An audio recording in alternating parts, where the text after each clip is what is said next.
Yep.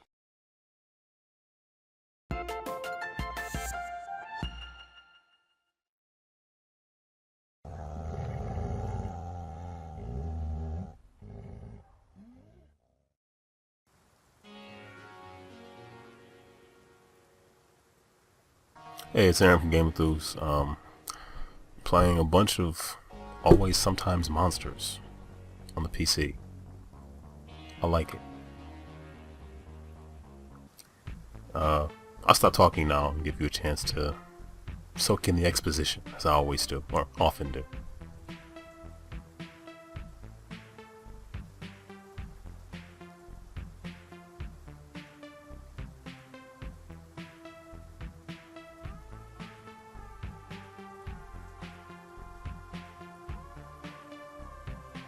In hindsight, I guess I can talk a little bit because the game is mainly text.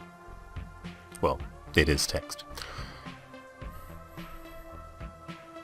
I had a chance to speak with one of the developers at PAX East, and I believe the small team at Vagabond Dog. This is their first game, and he said they basically use like an RPG maker and some other tools in order to make it. But you know, graphics don't make the game. Tech doesn't make the game. And a game like this is all about the writing, which is quite good.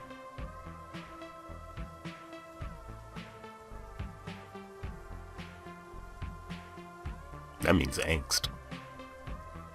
And the game is also geared for a more mature audience. I'm sure you've gathered.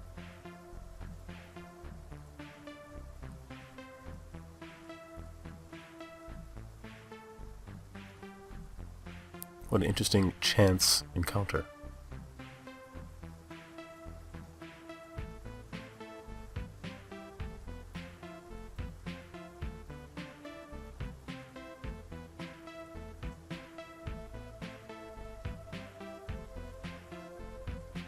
Pulled a gun out. Now things have changed.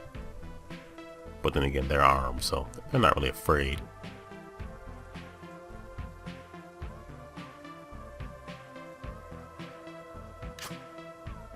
So he has his arm extended with the gun. That's crazy. That's crazy. I do like playing games. Thank you for asking. Do we have to?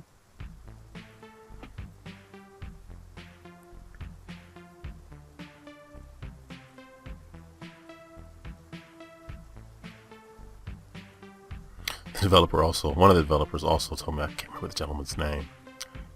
He said he spent a year or two kind of living nomadically, just traveling around, I believe, on the United States, trying to visit as many different studios and just being out there, which is interesting.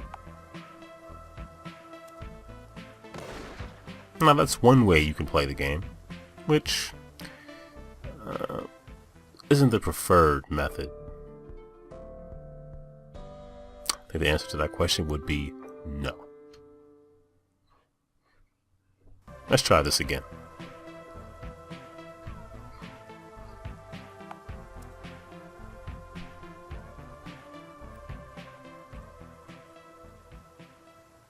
I know what you're thinking, a game about life and making decisions, and you're thinking, oh, it's pretentious and it's, you know, it has its nose up in the air, but that's not really the case here. This game really is about decisions and making them and living with the consequences, which is like our own lives, but in video game form. So I'll make a long story short, you're at a party. The game will sometimes, like in the beginning, will task you with, you know, go find, you know, your lover, go find your friend, and you just go. You can pick whoever you want, and that's, you know, you might think about why you chose a certain person over another. You might not. I thought about it. You know, teach their own. So things start off pretty well. A bit of success, and things turn. They do turn as life, you know, life happens. So you fast forward about a year or so, and all the success that you were on the brink of, things are a little different now.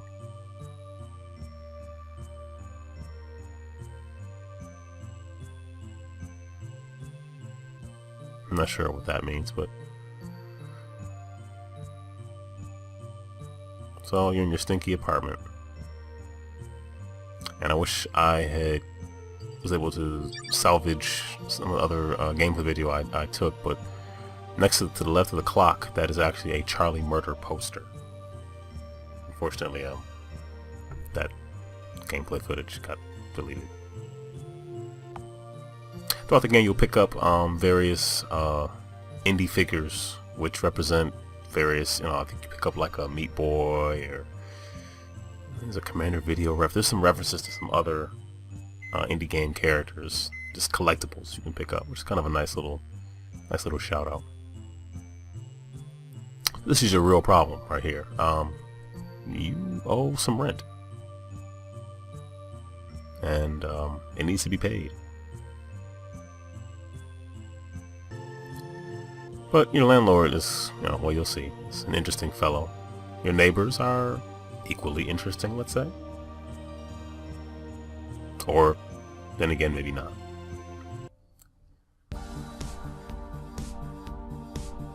So you have long conversations with people, and then you can choose dialogue options to kind of further things along, or, like it's, get a shortcut to the end.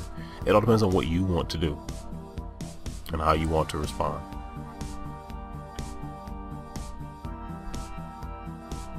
Yeah, I typed my name in wrong, so there's like it's like a bracket in my name with the two villager. Sideshow Bob's mom. Why I spied on her, I don't know. So back to your issue. You owe rent, and the landlord is, has installed the clapper. Going retro.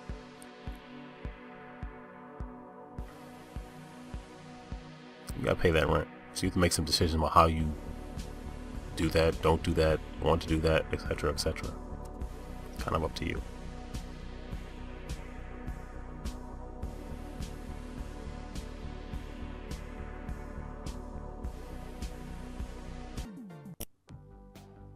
One of the places you can actually visit in parts of the city is the Vagabond Dog Studio, which is pretty much right next door to your apartment. But yeah, it shouldn't take you very long to find it.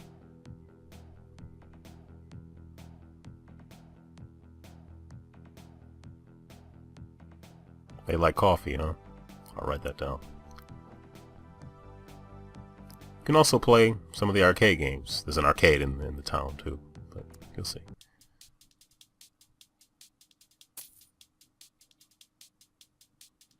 This is called Cold Line Toronto, so you can obviously see what this is a reference to. There's others, I don't want to show them all to you. I want you to explore, have some fun. But what you'll really get into is the writing. The characters and people have real issues, Like buddy yours who had a pretty bad drug habit and feels as though his talents might not be quite at the same level when he's sober as opposed to when he's high. So the decisions that you make definitely have an effect on the people around you and how they perceive you. And sometimes you'll just have menial tasks to do in order to get a little money, a little scratch. You have to eat. You gotta eat too. And you have to have some place to stay.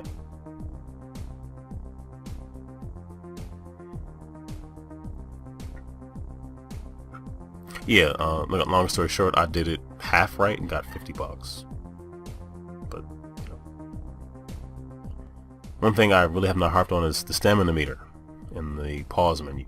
If you don't eat, you will have no stamina and you probably can die. So make sure you eat.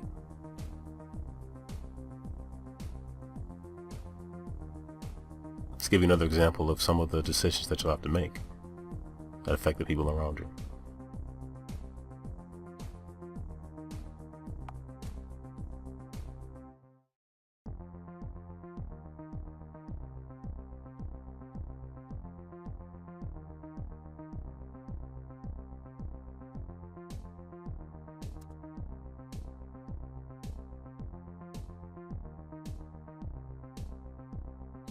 Yeah, you're not forcing it, but you brought him a bag of heroin.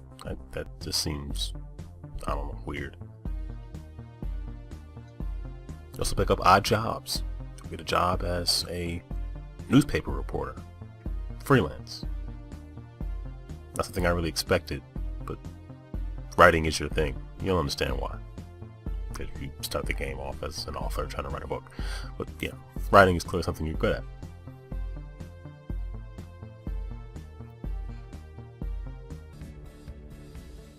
And you'll go out on assignments and see the clever references to real life people in and around the gaming enthusiast industry.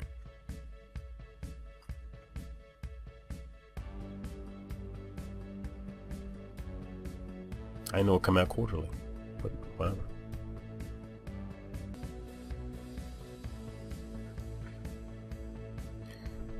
How you earn your money in order to ultimately get to your goal and pay rent and eat is up to you. I guess that line was right. There is no right or wrong. It's the choices you make. How you want to play the game. And remember, I can't stress this enough. You have to eat. You have to eat. And be involved in crazy situations where you could probably die.